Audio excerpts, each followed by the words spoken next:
राम सिया राम, जय जय सिया राम, जय सिया राम, जय सिया सिया राम।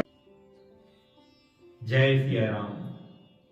आज का हमारा एपिसोड नंबर 6 में आप सभी का बहुत बहुत स्वागत है। रामायण जहाँ होए तहाँ सुनन हेतु नित जाए, कथा समाप्त होई गए तहाँ न पुनि ठहराए। काशी में जहां रामायण हो तुलसीदास जी नित्य सुनाने को जाते थे। कथा समाप्त होते ही वहां नहीं ठहरते थे। दिन का शुरुआत भोर में कमंडल लिए शौचा करने को नगर के बाहर जाते थे। शौच क्रिया से जो जल कमंडल में बच जाता उसे एक बेरी के वृक्ष के नीचे डाल देते थे। उसी बेरी के पेड़ पर एक पुराना प्रेत रहता था। प्रेत मतलब किसी मृत व्यक्ति का आत्मा या पिशाच। सो उस अपवित्र जल से प्रेत सदा सुख पाता था। जब ऐसा कुछ समय बीत गया तब एक दिन वह कराल प्रेत बोला,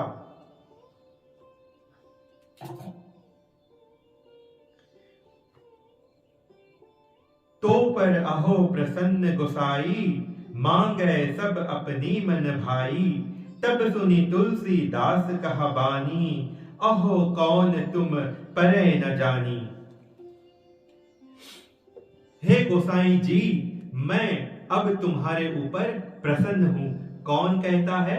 ये प्रेत जो उस बेरी के वृक्ष के ऊपर रहता था कि हे गोसाई, मैं तुम पर प्रसन्न हूं, जो मन भावे मांग लो। या सुन तुलसीदास जी बोले, तुम कौन हो? तब उसने कहा, मैं प्रेत हूं। यहां जो जल तूने डाला मैं उससे अपनी सेवा समझा हूं। सो गोसाई जी, जो मन भावे मांग लो। तुलसीदास जी ने कहा, तुम प्रेत हो? प्रेत मनुष्य को क्या दे सकता है?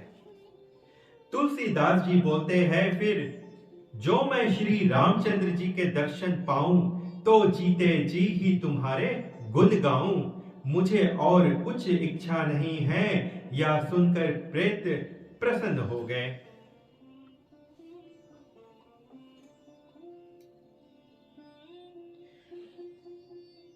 राम दरस करवाए दो, मोर जोर कछु नाही। पैसा हाय हित कछु कहो, यह उपाय तुम काही। प्रेत बोलते हैं कि श्री रामचंद्र जी के दर्शन कराने की मुझ में समर्था नहीं है, परंतु सहायता रूप एक उपाय तुमसे कहता हूं। यहां से आगे की कथा एपिसोड नंबर 7 में क्या उपाय बतलाएंगे प्रेत तुलसीदास जी को श्री रामचंद्र जी के दर्शन पाने के लिए। जय सिया राम, जय Siya Ram. Daily Tulsidas ji would roam around in Kashi, and wherever he would get an opportunity to preach Ram Katha, he would do so. As soon as the Katha is over, he would get up and leave straight away. This routine was an ongoing occurrence.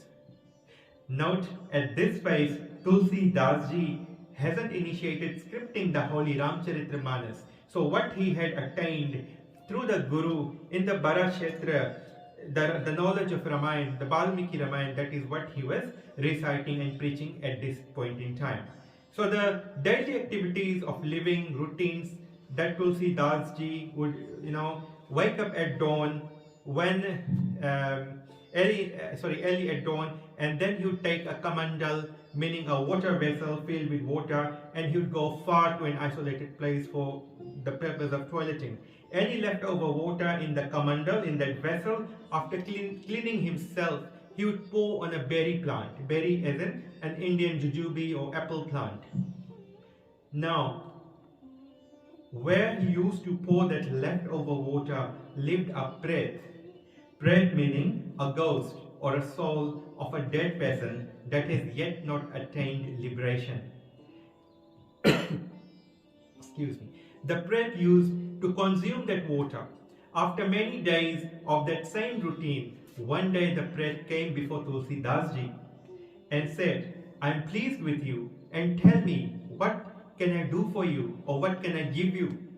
Tulsi Das Ji says, what can a Pret give a human being? As in, what can a ghost give a human being? Then after some thought, he said, well, the only thing or wish I have is to attain the divine darshan, darshan meaning the auspicious sighting of Shri Lord Ramchandra Ji.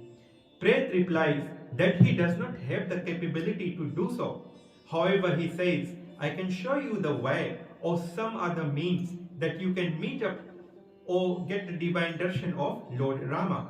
Stay tuned for the next episode number 7 to hear what suggestions the Pret gave to Tulsi Das Ji in order to have the divine darshan, meaning the auspicious sighting of Lord Shri Ram.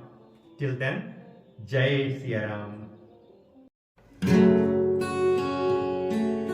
Ram Siya Ram जय जय राम राम सिया राम जय जय राम हो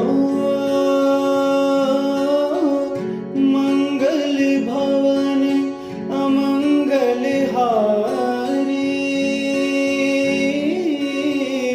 द्रवहु सुदशरथ अजर बिहारी राम सिया राम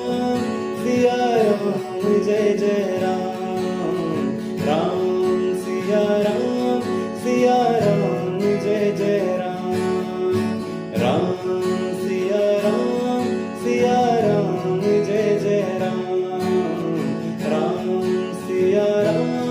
सिया राम जय जय राम